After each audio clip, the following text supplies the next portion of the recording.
So my talk today is who is your person?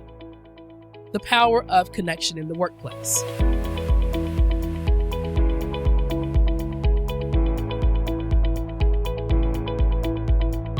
We're so quick to go from Zoom or Teams meeting to Zoom to Teams meeting, and we jump right in. But I invite you to think about, in terms of the open communication and creating that connection, before that meeting agenda starts, it may be 15 items long. Number one, that should be 2 meetings, first and foremost. But before you start that meeting, check in with your people.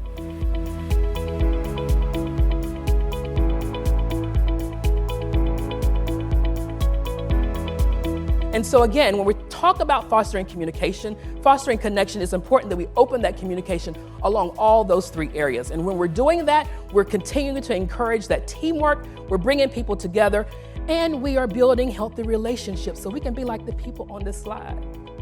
I want them to be my workplace besties. I want somebody to push me around in the chair as long as you don't knock me off. Right?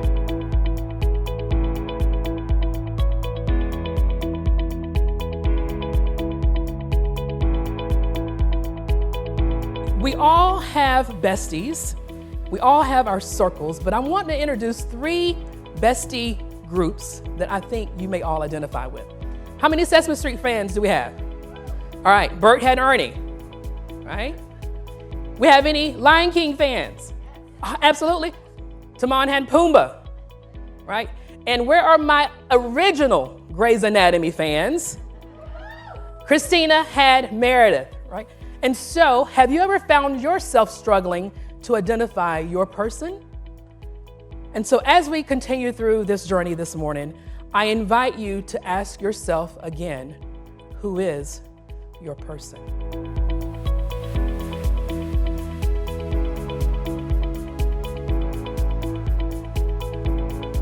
Why is this important in the workplace?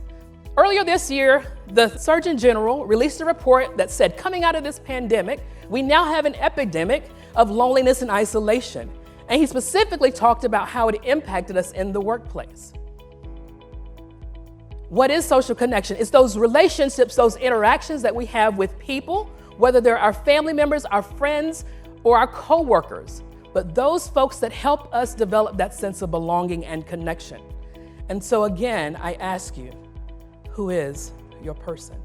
Businesses want the bottom line to be successful, right? They want our folks to be engaged. And so by increasing that connection in the workplace, we're increasing that engagement, that productivity. We're bringing people together to think outside of their boxes.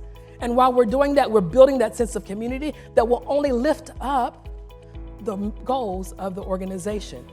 But you know the other side of that, while we're lifting up the organization, we're also lifting up the people in our workplaces because we're reducing the stress that they're feeling and we're reducing the likelihood that they're going to develop mental health challenges such as depression and anxiety. Because our emotions tell us whether we need to reach out to somebody for support, right?